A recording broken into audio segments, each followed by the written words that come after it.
I am an associate with Crosier Kilgour, and I lead the sustainability here. Right now, I work on a lot of carbon modeling, and so that's going to be the focus of my talk. Okay, so before we start, just some really quick definitions. So, in my world, I deal a lot with embodied carbon and operational carbon. So, embodied carbon is the greenhouse gases emissions associated with the entire life cycle of a product from extraction to disposal. And it includes all greenhouse gases, but it's expressed in terms of kilograms of CO2 equivalent.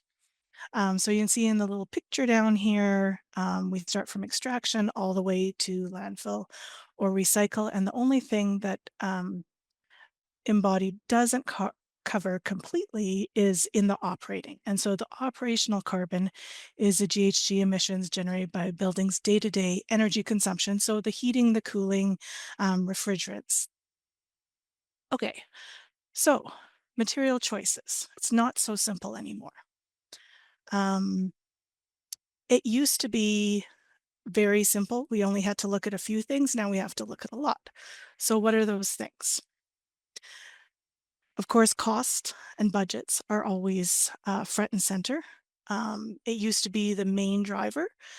Now we have local availability. Right now, tariffs is a big consideration.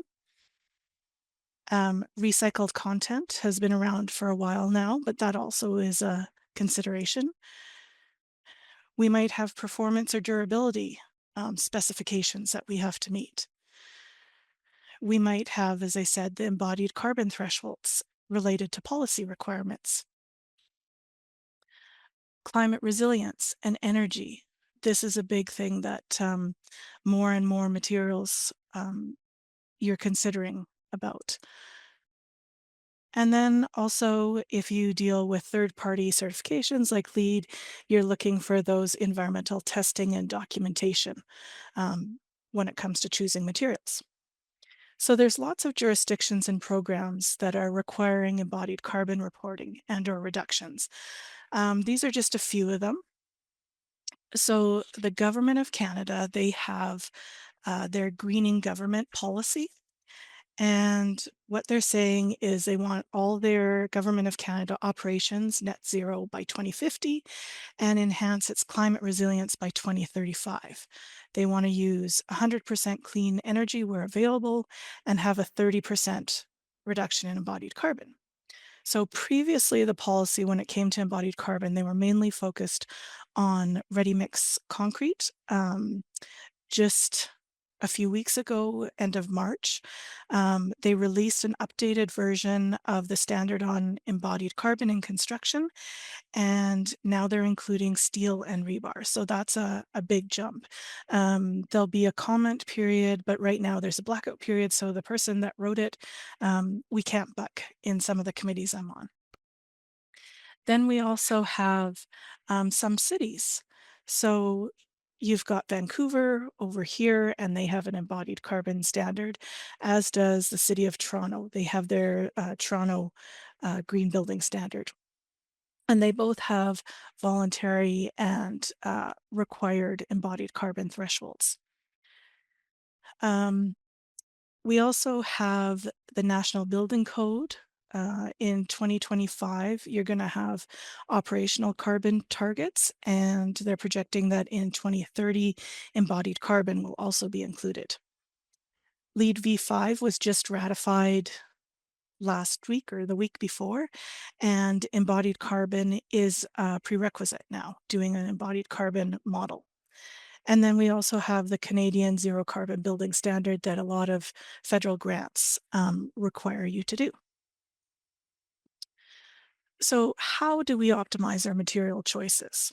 What are the steps that we look at? So when our firm does it, there's different pieces that fall into place. The first is usually a climate risk assessment, and that's done very early in design. And it helps with energy model. You're looking at climate resilience and durability. You're looking at climate projections for 2050 and 2080 in terms of temperature, in terms of precipitation, extreme weather events, so you can predict how the building might react. Do you need more cooling because the extreme heat events are going to increase? All those kind of things. So that rolls into the energy modeling that Kelly's going to be talking about shortly. And the energy modeling, we do that to help right size systems. It may include things like insulation thickness, thermal bridging requirements, all those things go into energy modeling. And then this environmental product declarations, this is a fairly new environmental um, s- I guess, reporting. And it's kind of like a nutrition label in that it tells the environmental impacts, not necessarily if it's good or bad, just like a nutrition label, it just states the facts. So we use those environmental product declarations to feed into our whole building life cycle assessment. And that includes the embodied carbon and the operational carbon. We consider local where possible, and that's also part of the embodied carbon because transportation to site is included in the embodied carbon calculation. Also considering the lifespan and maintenance of materials. Something might have a low embodied carbon um, after it's extracted, but if you have to replace it every 10 years, those replacement adds up. And then we're also considering reuse, salvage or recycling for reductions because those can actually be a negative embodied carbon value. So when I do my embodied carbon analysis, the program I use, One Click LCA, they've now got this materials compass, and I just took a quick screenshot so you can see. So I can actually go and I can choose. You can see these different colors of clouds here. It's ones that are lower impacts versus kind of a medium impact if it's yellow, and where they're coming from. So I can pick ones, for example, steel from Selkirk, and that will reduce the impact of the overall embodied carbon calculation if I can get that more accurate.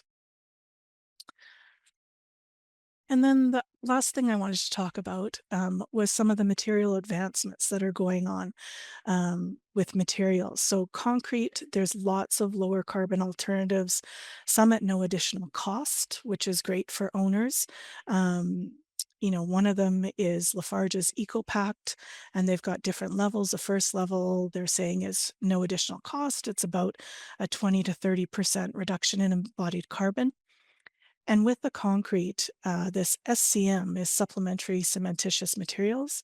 And so there's various different materials that you can use to reduce the cement content in the concrete, which is where the highest embodied carbon is.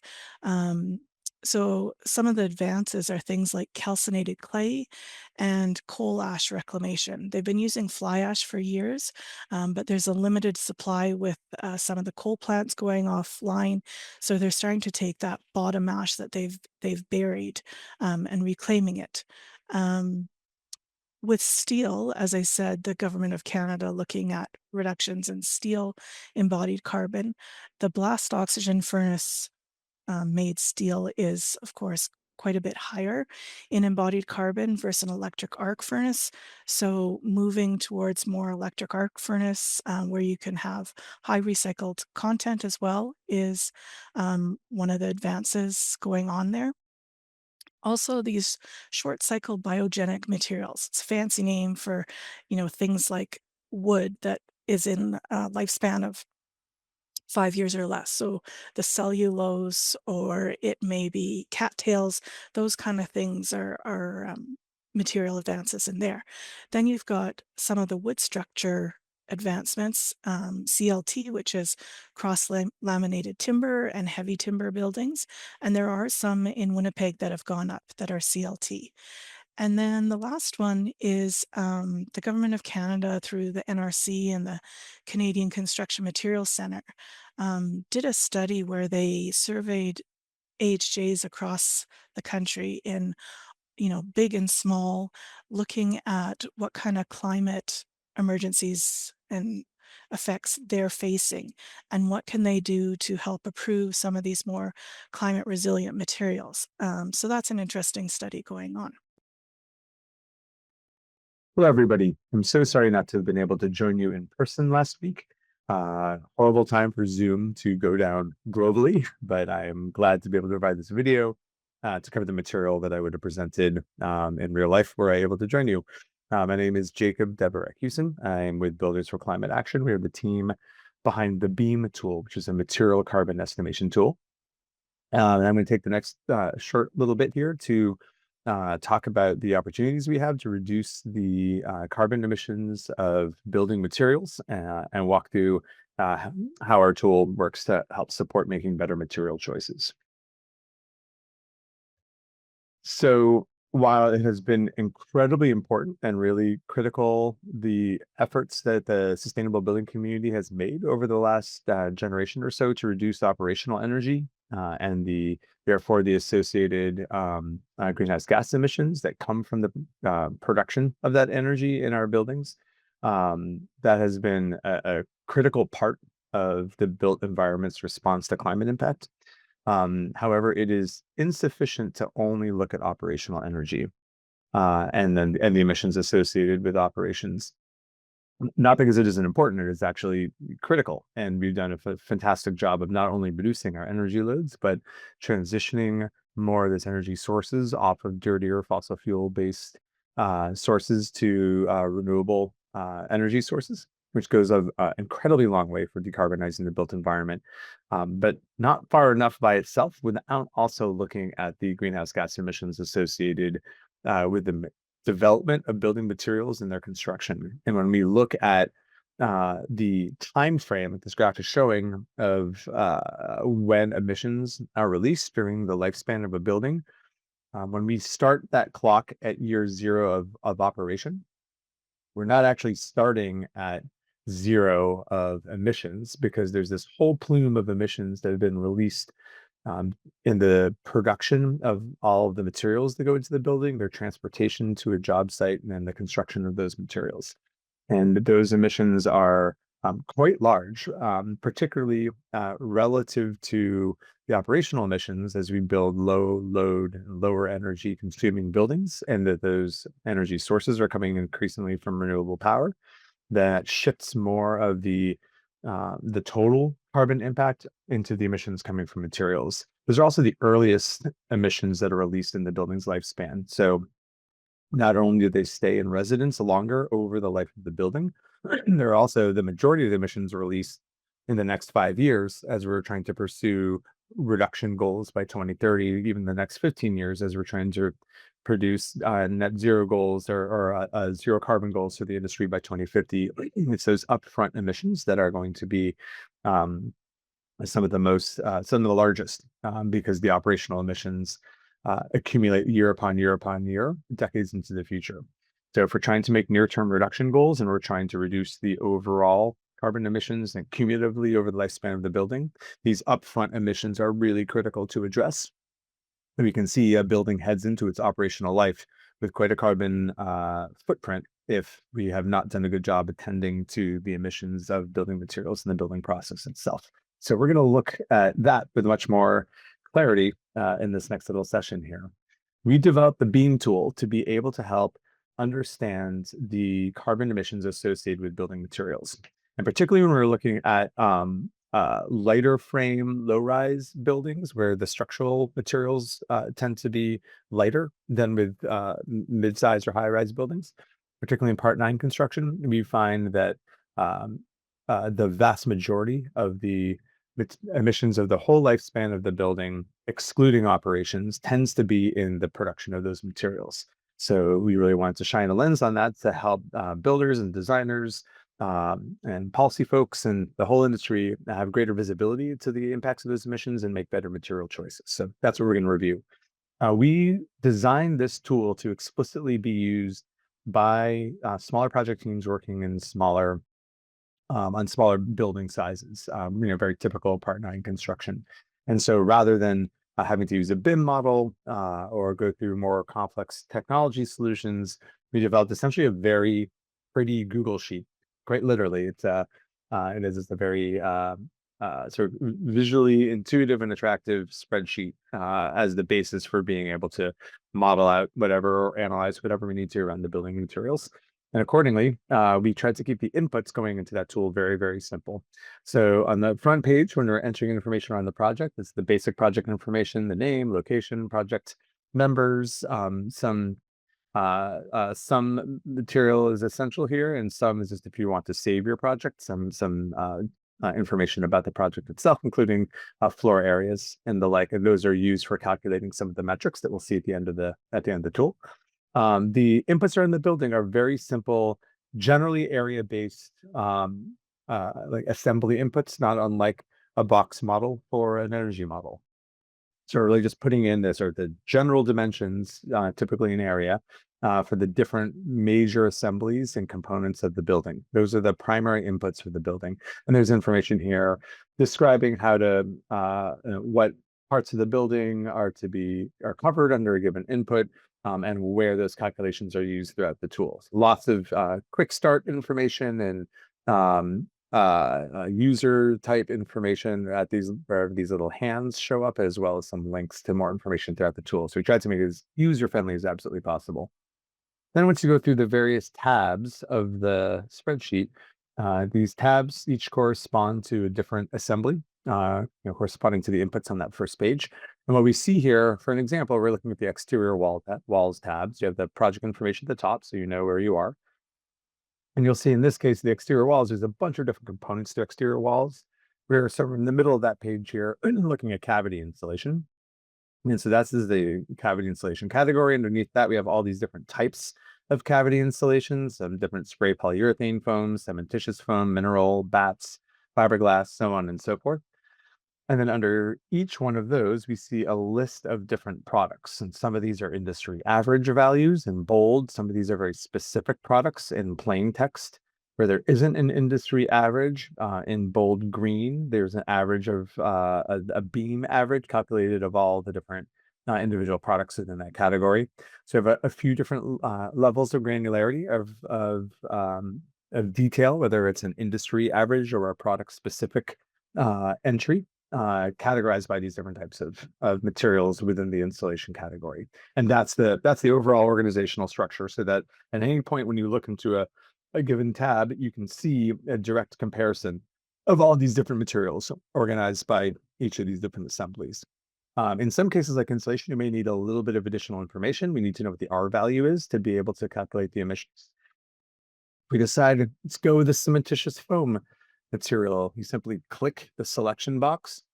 It highlights the net emissions and adds them to the subtotal for this assembly. So there's a running subtotal for each assembly, as well as for all the selections you make within the tool.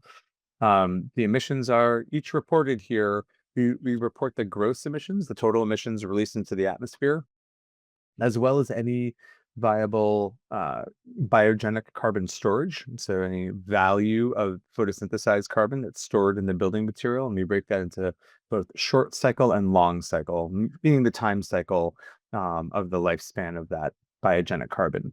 And those get attributed to the net emissions. We'll give a little bit of an example of that in just a moment. So here we can see just at a glance, just by having entered in 200 square meters in the front page and 20 for the R value in the insulation, we can immediately do an instant sort of comparative analysis across all these different insulation types. So within what we see on the screen here, if we wanted to get a sense of what would be the highest to lowest emissions within the spray polyurethane foam category, we can see that right at a glance, and then be able to specify the correct product or get a general sense of the industry average based on those results. And again, whether that's an HFC or an HFO type product, we can see really immediately the greenhouse gas emission impacts of just those two different types of closed cell spray foam. There's 12 different selection sheets throughout the tool. You don't have to fill out all of them. You can literally, what I just showed around making an installation material selection, you could stop right there. But if you're looking to model out an entire building, then you can go through all of them and select all of the products in the building, as many or as few as works for your analysis. And again, throughout, there may be a few other points of input that are required. We looked at the R value. Maybe if you're looking at repetitive framing, you'll have to name the framing spacing, concrete poured wall, you have to name the wall thickness, so on and so forth. We include a review sheet. This is really important for quality control with any given project to make sure that everything you wanted to include has been included. You clicked all the right boxes, and also that you didn't click too many. So it gives you an opportunity to see all of your entries at a shot, which is really helpful for accuracy. And it also is a really helpful to see by intensity, where's the carbon pooling in this building? We can see sort of the color index here that, oh, this is the darkest orange, indicating the highest value, really jumping off the page there for brick as the exterior wall cladding, followed by some of the concrete materials are also showing up in the color graph there. So you can see without even knowing, being able to see what the numeric values are, where the highest and lowest carbon footprint materials are in the building. And there is a results page that is formatted to be able to be printed out or downloaded as a 8.5 by 11 PDF so that you can share that with your project team members, file it away for future reference, submit it as part of a compliance or program requirement as need be.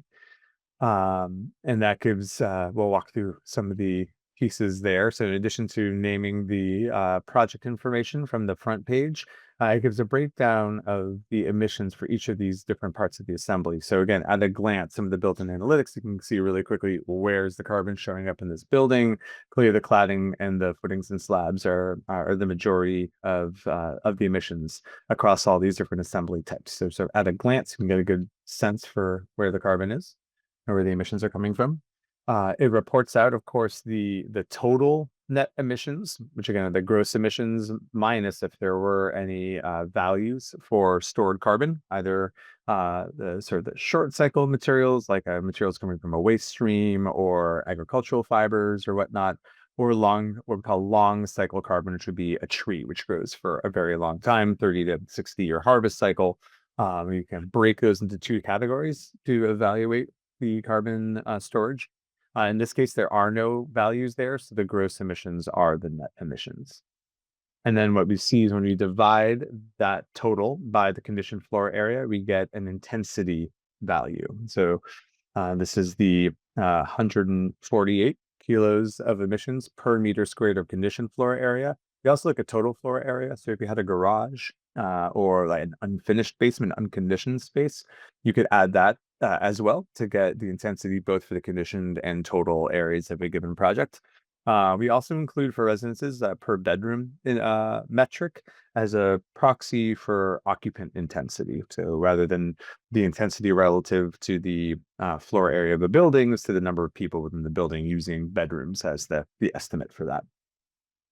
Village for Climate Action has modeled now many hundreds of different buildings for a series of different benchmark studies, primarily across Canada, although also increasingly in the United States as well. And so within all of the Canadian study, we've found a pretty good range of the typical emissions for Part 9 construction, as well as some high and low sort of edges of that range. And so we've mapped out sort of a color index in the tool that gives a sense compared to that research, where does this project stand? So we're all still trying to understand what embodied carbon is, what material carbon emissions are, let alone what makes a good or a bad building. And so we found around 200 kilos per meter squared tends to be the average for Part 9 construction. And so based on the intensity, you'll show within that scale, how are we doing as a project? Is there room for improvement, or are we already doing pretty well here?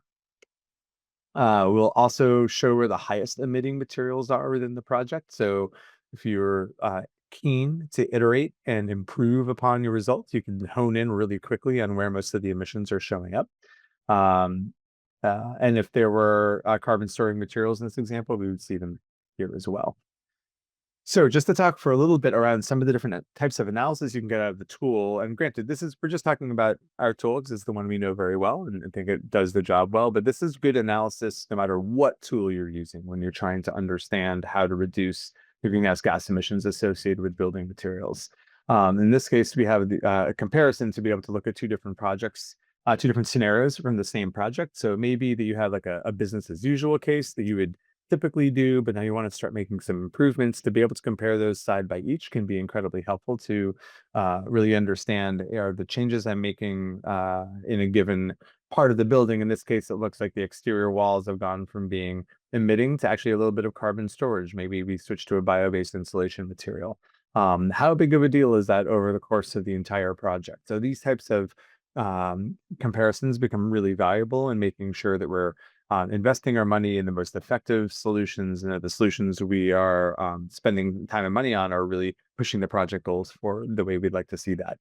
You don't have to look at an entire building though. Quite often we'll do studies, or we'll see users doing studies just on looking at a given assembly. So it might be that the massing of the building is fixed, your maybe your roof and your foundational systems, you're not going to change them. They are what they are, but you have some options within your wall assemblies.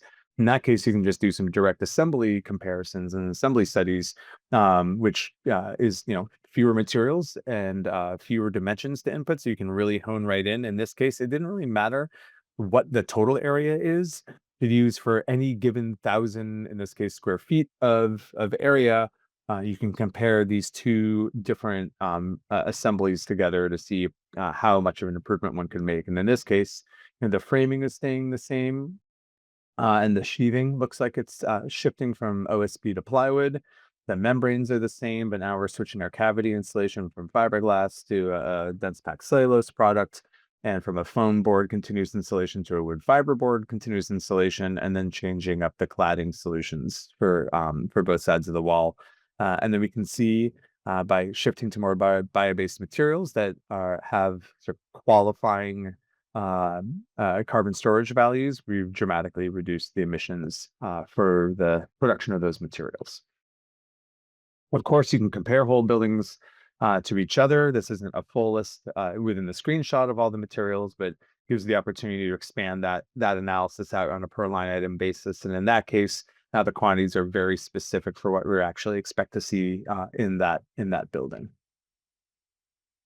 And then, of course, you can look at those comparisons in the result page and see again that the built-in visualization of the emission impacts for each one of these assemblies is really helpful when we're doing this comparison. So at a glance, you can see, all right, how are the improvements we made to our cladding have clearly had a really, really significant impact in the reduction, not only of that particular category, but in concert with the other improvements, we see these very substantial reduction from close to 33,000 kilos of emissions down to just under 10,000 kilos. So immediate way of being able to compare your impact there. And carrying along through the rest of the results, we see those reductions in the intensity metrics, as well as an adjustment in where we're seeing the highest emitting and the best carbon storing materials as well.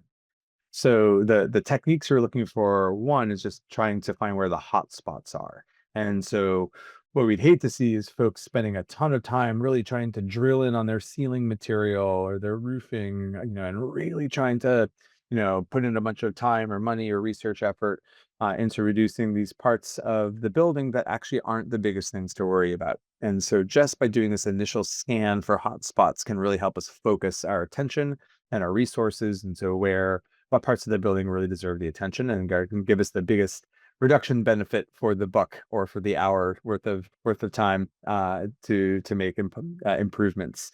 The emission intensity is really, really helpful. That sort of scales the different buildings and allows us to look at this building compared to other typical buildings, again, to give us a sense of, are we starting from a really good place, or are we starting from a really poor place in terms of what's currently been modeled? And then particularly if we're trying to go towards a specific goal or a incentive program or something along those lines, is increasingly using these intensity metrics. That really helps us hone in on for the project wide, how much do we care about making improvements, and how close are we to our targets?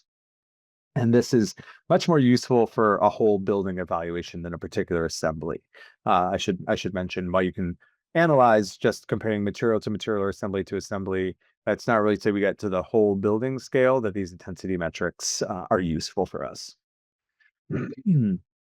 So again, being able to do that hotspot analysis within that list of the highest emitting materials can be super useful. Is there an opportunity, and whereas there's an opportunity in this, maybe this first line to increase the amount of fly ash or reduce the total amount of Portland cement that's driving up this number. By the time we're in row three, we're already at one of the highest performing mixes, or lowest, I should say, the lowest emission mixes available. So there may not be anything we can do about that from a material selection basis. We want to reduce that further, we'd probably have to get into adjusting the massing or some of the design characteristic to reduce the total amount of concrete. Down below, we can see, oh, wow, these materials are doing a whole lot of work to, again, photosynthesize and store the carbon in the materials, translate that into the building to store into the building so that the cellulose or this cellulose doesn't go through its end of life, through the recycling process and back up into the atmosphere, into a landfill. That's why we feel good about giving it that credit. If we know the point of origin of the woods and we can validate the sustainable forestry practices behind that wood, and maybe there's product certification that validates that, and we have chain of custody over that wood, and we can confirm that it's doing a good job from the quality of the forest. It's not contributing to deforestation, for example, we may be able to give carbon storage credits to those wood products as well. And so these are the ones we'd want to defend through value engineering, or identify are providing a really important service for reducing the emissions released between, or avoiding emissions during the material production phase. Because we've looked at so many buildings, and benchmarked in a number of different regions within Canada for part night construction, we've got a pretty good lay of the land of where the low hanging fruit is for reducing our emissions. So sort of similarly on a per building level, sort of showing how we can see how long those horizontal bars are and the emissions from these different parts of the building, and that can help us focus on where to spend our time and attention and money. When we aggregate that over many, many hundreds of buildings, we see some pretty clear patterns of where within Part 9 construction most of the material carbon emissions tend to source. And it's very clear concrete and the substructural foundations are the big one, followed by insulation and cladding. And it's interesting for this type of building where there tends to be a higher surface area relative to the square footage, and where the structural, especially the superstructural, the above grade structural framing tends to be quite low emission. Light wood framing, repetitive wood framing tends to be pretty low emission relative to steel and concrete and more heavy structures. We find more of the emissions are showing up in those skin materials like cladding and like insulation. And so that's revealed pretty clearly in the data and can help us just, again, focus in really quickly. If we don't necessarily have the capacity to model out all the different materials in the building, can we just focus in on the most important areas and just make a couple of key product decisions? That's exactly why we did this research, and some of the greatest value out of this research is to really help us hone in where do we just start to make some of the biggest impacts that we can, and it's particularly for those of us that are just kind of getting going with this and learning how to analyze and make decisions based on the material emission impacts of our buildings. Visualizing that in a slightly different way, this is we did a study for a production home builder that had a base model, and we're looking to see what the impacts would be of increasing the insulation and some of the other material consumption to achieve a net zero ready version of that home, and then looking at what the different material changes that we could make to improve upon that baseline. And again, sort of showing where a lot of those materials are, which materials are contributing most heavily to the greenhouse gas emissions. And we're finding just four material categories are responsible for over 80% of total emissions. That's great. Helps us really hone in and focus on where to make our improvements. So if this is of any interest, if you have you're keen to get your hands dirty with this tool, or in general to just learn more about material carbon emissions, all of this biogenic carbon stuff and carbon storage that I was talking about, and learn more about that, better analysis tools and techniques, and how you can really sort of jump right in and start making immediate improvements in your next project. happy to have you along for our next training. Our next course training will be starting up in late May. So hope to see you there. Thank you so much for your interest and for all the work that you are all doing to improve sustainability in the built environment. There's never been a more important time to do this work. There's also never been a more exciting time with more opportunities to make really good change in the world to how we approach development of the built environment. So again, my apologies for not being able to present this in real time and answer your questions, but hopefully this was a helpful catch up, and hope to see you at a upcoming training. Thanks so much and enjoy the day. The first question that I did see come in was, what was the cloud-based material database called again? If you could just share that again. Yeah, so that is called the Climate Atlas, and it's a Canadian database.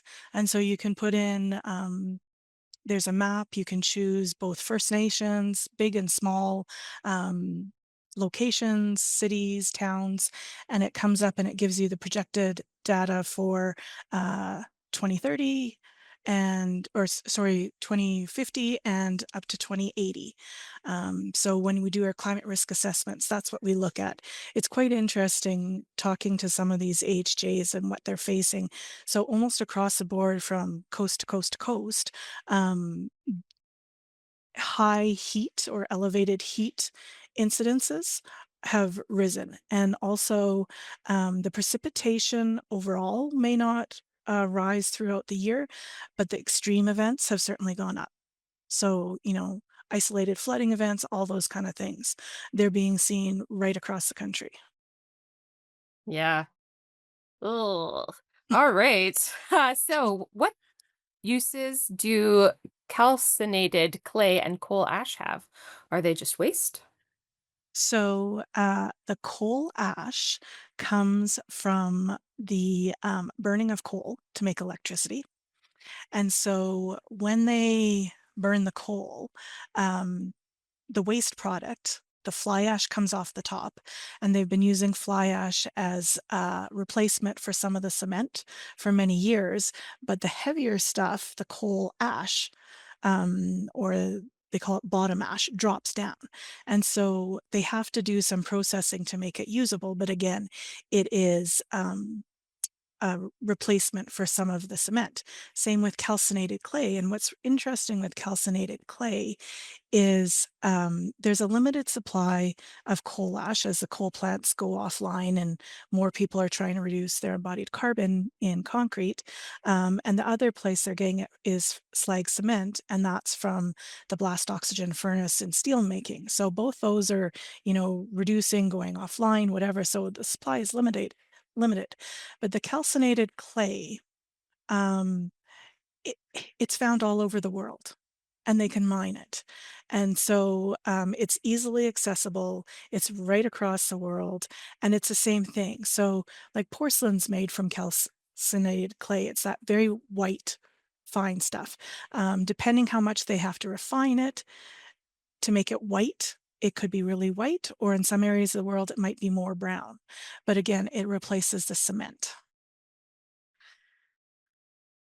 Okay. All right. So it is now common for the construction industry to report on embodied carbon for new builds and or renos. Sorry, is it common? And will it eventually become a requirement? So I can tell you in Vancouver and Toronto, it is a requirement. And usually what happens there kind of spreads across. They're also doing studies on the embodied carbon from construction um, itself because it's, looking at the transportation and the fuel that's burned during construction, all those kind of things come into play. Right now, we don't really include it, or we include like a default. So it is coming, and as I say, with LEED V5, that's going to push the market to do more embodied carbon analysis.